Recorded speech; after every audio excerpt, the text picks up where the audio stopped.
우리 잠언 29장의 말씀을 한 절씩 교독하시고 마지막 절은 다 함께 합독하도록 하겠습니다. 제가 먼저 읽겠습니다. 자주 책망을 받으면서도 목이 곧은 사람은 갑자기 패망을 당하고 피하지 못하리라.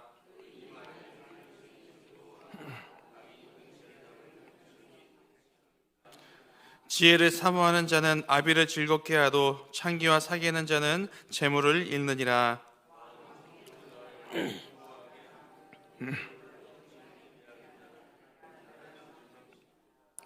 이웃에게 아첨하는 것은 그의 발 앞에 그물을 치는 것이니라.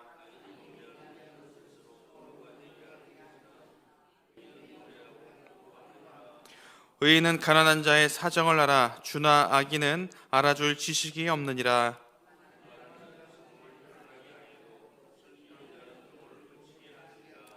지혜로운 자와 미련한 자가 다투면 지혜로운 자가 노하든지 웃든지 그 다툼은 그침이 없느니라.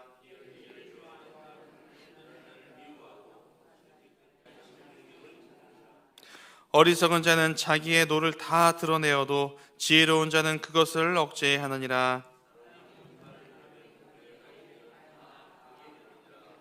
가난한 자와 포악한 자가 섞여 살거니와 여호와께서는 그 모두의 눈에 빛을 주시느니라.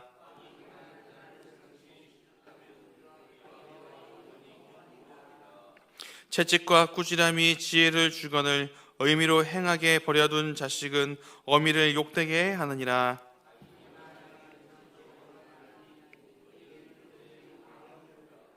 내 자식을 징계하라. 그리하면 그가 너를 평안하게 하겠고 또 내 마음에 기쁨을 주리라.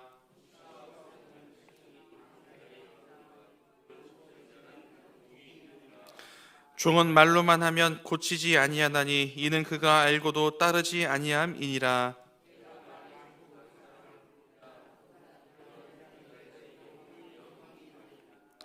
종이 어렸을 때부터 곱게 양육하면 그가 나중에는 자식인 채 하리라.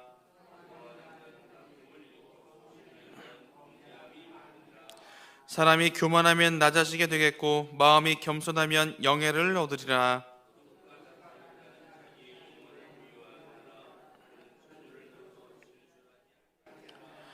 사람을 두려워하면 올매에 걸리게 되거니와 여호와를 의지하는 자는 안전하리라.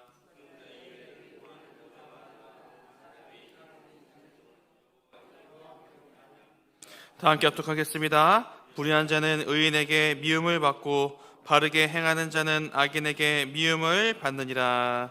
아멘. 오늘 본문은 누가 의지의 대상인가? 질문에 대한 답변입니다. 이 시간 어떤 메시지와 은혜를 주시는지 오늘 본문을 살펴보도록 하겠습니다. 첫 번째 질문입니다. 잠언 29장의 배경은 무엇인가? 일반적으로 잠언의 저자 이렇게 이야기하면 가장 먼저 떠오르는 사람이 솔로몬입니다.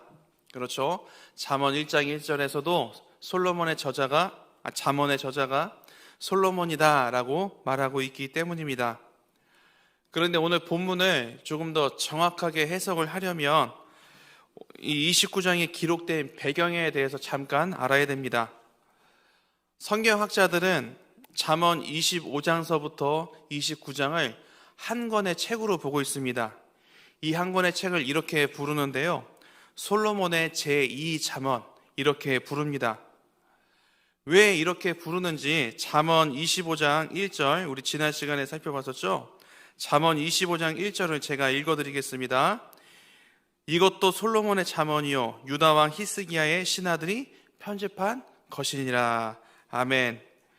따라서 잠언 25장서부터 오늘 본문 29장까지는 히스기야 왕 때, 그러니까 약 200년 동안 묻혀 있었던 솔로몬의 지혜들, 그러니까 이 잠언을 신하들이 재편집한 것입니다. 그러면 여러분, 히스기야 왕이 누구죠? 그는 남유다의 왕이었습니다. 많은 왕들 중에서 몇 안 되게 하나님의 말씀을 잘 들었던 사람이었습니다. 그런데 우리가 알다시피 그는 병들어서 죽을 운명이었습니다. 하지만 기도를 통해서 하나님께 15년의 시간을 더 살게 된 주인공이었습니다.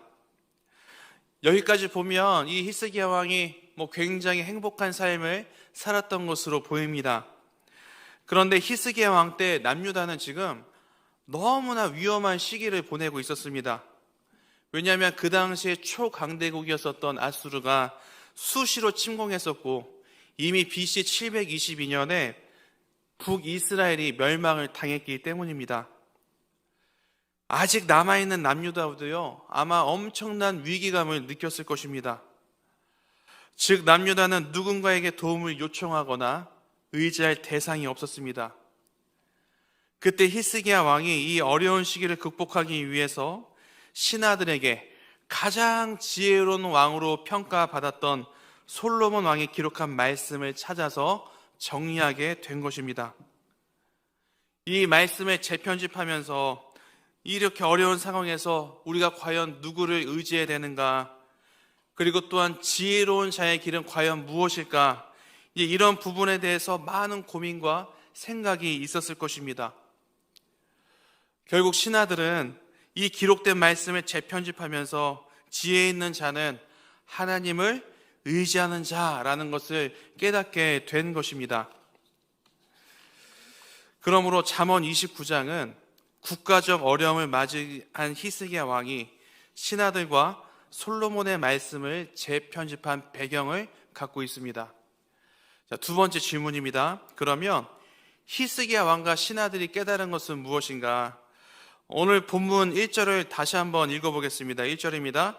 자주 책망을 받으면서도 목이 곧은 사람은 갑자기 패망을 당하고 피하지 못하리라. 아멘.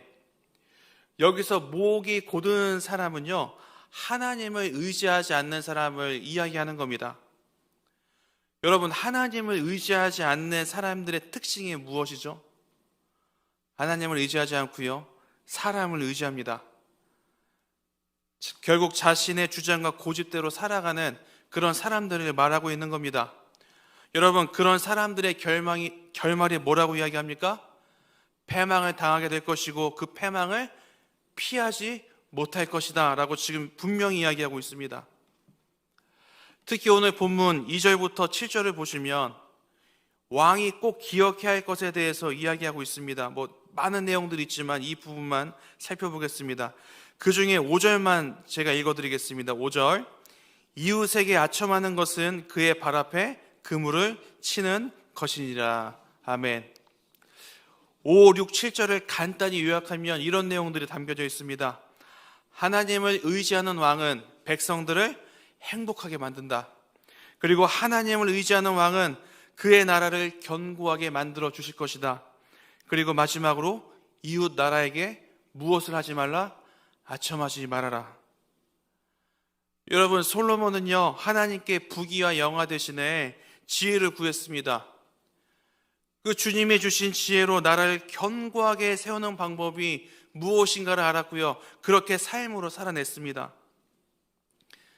그 왕이 이제 죽은 지 200년이 지났어요. 남유다는 아수르에게 위협을 받을 때 이 어려움을 극복하고자 지혜가 담긴 이 솔로몬의 잠언을 찾아서 편집하고 다음과 같은 말씀을 나눴습니다. 어떤 이야기요?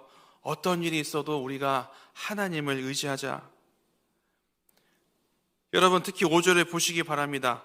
하나님을 의지하지 않고요, 힘의 크기를 비교하면서 이웃 나라에게 아첨하는 것, 그러니까 사람에게 의지하는 것은 스스로 위험에 빠지는 것이라고 지금 이야기하고 있습니다. 솔로몬은 나라를 통치하면서 이런 영적 원리를 알았어요. 그래서 이것을 기록해 두었고 지금 그의 후손들은 하나님을 의지해야 한다는 메시지를 나누며 큰 위로를 받았을 것입니다. 그러므로 히스기야 왕과 신하들은 하나님을 온전히 깨닫는 것을, 온전히 의지해야 하는 것을 깨달았습니다. 그럼 여러분, 우리가 오늘 본문을 가지고 어떻게 살아가야 될까요? 이 시간에 두 가지 내용을 살펴봤습니다. 첫 번째는요, 잠언 29장은 국가적 어려움을 맞이한 히스기야 왕이 신하들과 솔로몬의 말씀을 재편집한 것이다. 그리고 인간은 하나님을 온전히 의지해야 된다. 이런 부분들에 대해서 살펴봤습니다. 그럼 하나님을 의지하고자 힘썼던 이 히스기야 왕에 대해서 성경은 어떻게 기록하고 있을까요? 열왕기하 18장 5절을 보면 이렇게 기록하고 있습니다. 제가 읽어드리겠습니다. 히스기야가 이스라엘 하나님 여호와를 의지하였는데 그의 전후 유다 여러 왕 중에 그러한 자가 없었으니. 아멘. 여러분, 저와 여러분도 하나님을 온전히 의지했다고 기록되는 그런 주인공이 되기를 정말 소망합니다. 그런데 우리가 알다시피요, 삶의 자리에서 하나님을 온전히 의지하는 게 참 쉽지가 않습니다. 특히 광야 같은 힘든 상황이나 또는 큰 어려움이 찾아오면 더욱 그렇습니다. 여러분, 성경에 등장하는 이 인물들의 삶이나 또는 우리의 삶이 별반 다르지 않습니다. 히스기야 왕이 어려움을 만났던 것처럼 우리의 삶에도 이런 큰 광야 같은 많은 어려움들이 찾아옵니다. 어쩌면 우리가 더 무서운 이 광야를 살아가고 있는지도 모르겠습니다. 왜냐하면 점점 이 세상은 우리를 도와주는 사람도 없고요, 너무나 고독하고 외로운 곳이기 때문입니다. 이 인생의 광야를 만나면 하나님과 멀어지는 사람이 있는가 반면 이제 더 가까워지는 사람들도 분명히 있습니다. 여러분, 오늘 본문 앞에서 우리는 이 질문을 한번 던져보셨으면 좋겠습니다. 지금 내가 마주한 큰 어려움, 큰 광야 같은 것은 과연 무엇인가? 사람마다 경험하는 이 큰 어려움들, 이 광야 같은 문제는 다 다릅니다. 수만 가지 모습으로 우리를 찾아와서 괴롭힙니다. 신앙생활을 하다가 이런 광야 같은 상황이 찾아오면 우리는 이런 질문을 할 때가 있습니다. 하나님이 나를 사랑하시는데 왜 이렇게 나를 고통스럽게 하실까? 도무지 이해가 되지 않을 때가 있습니다. 어떤 때는 하나님이 너무나 원망스러울 때도 있습니다. 그런데 내가 아무것도 할 수 없는 상황에서 나는 누구를 의지하고 나는 누구를 노래하며 내가 정말 찾는 분이 누구인지 한번 그때 점검해 보시기 바랍니다.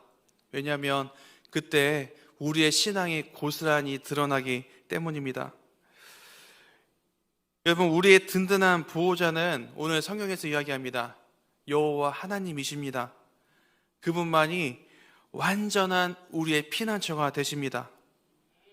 그런데 우리는 세상에 보이는 가치와 세상의 여러 가지 이 세상의 소리에 너무나 쉽게 마음을 빼앗깁니다.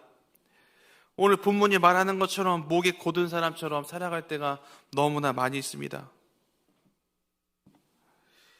여러분, 우리의 삶을 자세히 보십시오. 내 마음대로 눈에 좋아 보이고 이익을 쫓다가 배신당하거나 아픔을 당하지 않습니까? 그럼에도 불구하고 우리는 늘 똑같은 실수를 합니다. 이런 모든 것을 알고 있었던 솔로몬이 오늘 본문에서 다음과 같이 이야기하고 있습니다. 25절인데요. 우리 25절의 말씀을 다 함께 읽어보겠습니다. 시작. 사람을 두려워하면 올무에 걸리게 되거니와 여호와를 의지하는 자는 안전하리라. 아멘. 성도님들, 사람은 이 믿음의 대상이 될 수 없습니다. 자꾸 사람을 믿고 상처받는 성도분들이 계시는데 사람을 믿지 마시기 바랍니다. 여러분, 앞에 있는 목사도 마찬가지입니다. 여기 앞에 있는 목사 믿지 마시고 예수 믿으시고 예수의 제자가 되시기 바랍니다. 왜요? 예수 그리스도는 언제나 변하지 않으시는 분이기 때문입니다. 혹시 이 자리에 남들에게 말할 수 없을 정도로 큰 광야 같은 여러 가지 힘든 문제를 경험하고 계시는 분들이 계십니까? 다 알 수는 없지만 그 힘듦이 하나님께서 나를 더 봐달라는 사인일 수도 있습니다. 여러분, 오늘 새벽에 이 말씀 앞에서 두 가지 결단을 내리셨으면 좋겠습니다. 첫 번째는요, 하나님, 큰 어려움 속에서도 사람을 의지하는 것이 아니라 하나님을 의지하는 인생이 되게 하여 주시옵소서. 두 번째는요, 여호와를 의지하는 자가 안전하다고 말씀하셨사오니 이 말씀의 주인공이 되게 하여 주시옵소서. 이 두 가지 붙잡고는 나가셨으면 좋겠습니다. 그러므로 오늘 말씀을 기억하며 이 광야 같은 세상에서 하나님만 온전히 의지하시는 우리 동관교회 성도님들이 되시기를 주님의 이름으로 간절히 소망합니다. 우리 시간 다 함께 말씀을 가지고 먼저 나아가고, 또한 두 번째로 교회를 위해서 기도하도록 하겠습니다. 올해 사역을 위해서 기도해 주시고, 오늘부터 이청년부 수련회가 진행되고 다음 주 금요일서부터 청년 일부 수련회가 진행됩니다. 정말 많은 청년들이 하나님을 만나는 귀한 시간 되게 해달라고 기도해 주시고, 나라와 민족을 위해서 또한 개인의 기도 제목들을 가지고 하나님 아버지 앞에